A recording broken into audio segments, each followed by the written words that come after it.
বর্তমানে আমি আছি বিজনিতে। আর এনে যে খাড়িয়া রয়েছে এটা হলো একটি স্টেডিয়াম। এই যে সাইডে যদি দেখেন খুবই বড় একটা ফিল্ড। আর এত বড় ফিল্ড আমাকে আসামের মধ্যে মানে এইটাই দেখতেছে আর কি, বহুত বড় একটা ফিল্ড, পাশে আছে স্টেডিয়াম। আজকাল দেখা গেছে বহুত স্কুলের সামনে যে ফিল্ড থাকে ওই ফিল্ড গুনে নানান ঘর টর উঠিয়ে ফিল্ড গুনে ছোটো করে হালাইছে। ক্রিকেট খেলানির মতো বা খেলাধুলা করার মতো তেমন জায়গা রাখে না। তো যাই হোক, এই যে আমার পাশে দেখতেছেন আমার ড্রোন আছে। এই ড্রোনের মাধ্যমে বিজনির আশেপাশে দেখবা লাগা বা জানবা লাগা নামি দামি বস্তু কি আছে ওইগুলো আপনাকে দেখানি নিয়ে চেষ্টা করুম। যেমন 1 নম্বরে আছে আপনার রেলওয়ে স্টেশন, 2 নম্বরে ওই যে ওইদিকে আছে আপনার বিজনির নামি দামি কলেজ, তার বাদে আপনার কোর্ট আছে, তার বাদে বিজনি টাউন আছে, এভরিথিং বস্তু তো ড্রোনের মাধ্যমে দেখানি নিয়ে চেষ্টা করবো। আর এই যে আমার পাশে আছে একটা ভাই একদম সিনা টান করে খাড়ি রয়েছে, কারণ কি মানে তুমি আসার সাথে সাথে একটু এনার্জি পাইছি, একটু সিনা টান করে খাড়ি রয়েছে। যাই হোক, জাহাঙ্গীরে তো সবাই চিনেনি। জাহাঙ্গীর মানে এই যে সিকিউরিটি নাগালে যেমনি ভাব ধরে খাড়িয়ে থাকে বাকে এমনি থাকি আরো নরমালি থাকি, তাই তো আর কি ভাল লাগে আর কি। যাই হোক, এনার দেরি করি না, ফুটেজগুলো নেই না ড্রোন দিয়ে। ড্রোনটাই স্টার্ট করি।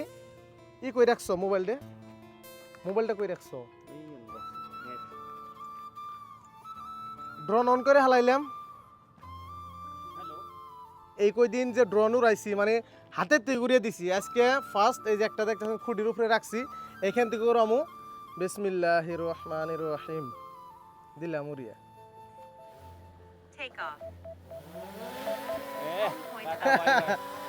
সেই সুন্দরভাবে কিন্তু উপরে রেখেছে গে। মাথার উপরে নিয়ে হও, তারপরে পুরো হাওয়া লাগে দেখি, পুরা মানে একদম মনে হয় হেলিকপ্টার উপরে, হেলিকপ্টার আছে। হেলিকপ্টার পাতা তোমার চুল দাও কি রকম উঠতাছে। হ্যাঁ মানে মানে ড্রোন যে মানে সবই ছোট ড্রোন, আমাকে কিন্তু যারা চালায় ওখানে মিনি ড্রোন আর কি, আর আমারটা একটু বড়। এই সিনেমায় টিনামায় যে কাজ করে ওইরকম আর কি ড্রোনটা। তো যাই হোক, উড়িয়ে দিলাম। উড়ে গেল গা ফার্স্টে কি দেখামু, বিজনি স্টেডিয়ামের সামনে যেটা ফিল্ড আছে এই ফিল্ডের থেকে আমরা ড্রোনটা উড়িয়ে দিলাম। আর এই যে দেখতেছেন এটা হইলো আপনার বিজনি মেইন টাউনে যাওয়ার রাস্তা।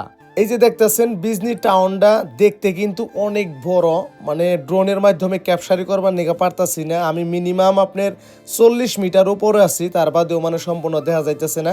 সম্পূর্ণ বিজনিটা যদি আমি দেখাইবার নিগা যাই আমার ড্রোন নিয়ে আরো বহুত উঁচাই উঠুন লাগবো, মানে আরো উপরে যাওয়া লাগবো ড্রোনটা নিয়ে। ড্রোনটা আর একটু উঁচাই নিয়ে দেখি বিজনিটা সম্পূর্ণ আপনাকে দেখাইবার নিগা পারি না নাই।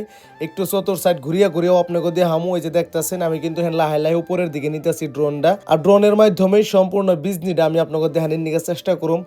অনেক বড় একটা শহর, অনেক বড় একটা মানে টাউন। এই যে দেখবার নিগান হয়েছেন বহুত বড়, কিন্তু আমি বর্তমান আছি আপনার প্রায় 100 মিটার উপরে, তার বাদেও কিন্তু ওরা বিজনিটা কাভার করবার নিগা পারতাছি না, মানে বহুত বড় একটা টাউন। আমরা বললাম বিজনির ফেমাস একটা জায়গা মানে রেলওয়ে স্টেশন। আমরা যখন কলিকাতা বা চেন্নাই বেঙ্গালোর যাই এই বিজনি রেলওয়ে স্টেশনের উপর দিয়ে কিন্তু আমরা সবাই যাই। তো বিজনির রেলওয়ে স্টেশন এই শহরের লাইফ লাইন বিলা কোন লাগবো। প্রতিদিন অসংখ্য মানুষ এইখান দিয়ে যাত্রা করে। এই রেলওয়ে স্টেশনটা বা রেলওয়ে লাইন যে আছে বিজনিতে, এইটা বিজনিরে দেশের অন্যান্য শহরের সাথে যুক্ত করে রাখে। বিজনি রেলওয়ে স্টেশনটা খুবই একটা ছোট্ট স্টেশন, যদিও স্টেশনটা ছোট তার বাদেও কিন্তু বিজনি এরিয়ার মানুষের জন্য খুবই সুবিধাজনক হয়েছে। খালি বিজনি নে আপনার উরাকসিরিয়াং ডিস্ট্রিক্টের মানুষের জন্য সুবিধাজনক বাইরের দেশে যাওয়ার জন্য। বিজনি একটা শান্তিপূর্ণ শহর, এইখানে মসজিদ, মন্দির, মাদ্রাসা, বিভিন্ন ধর্মের মানুষ একসাথে মিলামিশে বসবাস করে, যেটা আমি কইবার নিগে চামু এই শহরের আসল সৌন্দর্য। বিজনি মেইন টাউন সবসময় ব্যস্ত, ছোট ছোট দোকান, বাজার, মানুষের আনাগোনা সব মিলিয়ে একটা জীবন্ত শহরের ছবি। সকাল থেকে সন্ধ্যা পর্যন্ত এখানে চলে ব্যবসা বাণিজ্য আর জীবনযাত্রার ছন্দ। বিজনি শিক্ষার ক্ষেত্রেও পিছিয়ে রয় নাই। এইখানে আছে বিভিন্ন স্কুল, কলেজ এবং শিক্ষা প্রতিষ্ঠান, যেখানে প্রতিদিন গড়ে উঠছে ভবিষ্যতের নতুন প্রজন্ম। এই প্রতিষ্ঠানগুলোই শহরের উন্নয়নের মূল ভিত্তি। বিজনিতে আছে কোর্ট কাছারি এবং প্রশাসনিক অফিস, যেখানে মানুষের ন্যায় বিচার আর সরকারি কাজকর্ম পরিচালিত হয়। সবুজ প্রকৃতি, নদী আর খোলা আকাশ। বিজনি শুধু একটা শহর না, এইটা একটা অনুভূতি, এক শান্তির জায়গা। এইটাই আসল আসামের বিজনি শহরের এক ঝলক। যদি ভিডিওটা ভালো লাগে অবশ্যই like, share, subscribe and follow করবেন বলে আশা রাখলাম। ধন্যবাদ। সবাই ভালো থাকবেন, সুস্থ থাকবেন। আল্লাহ হাফেজ।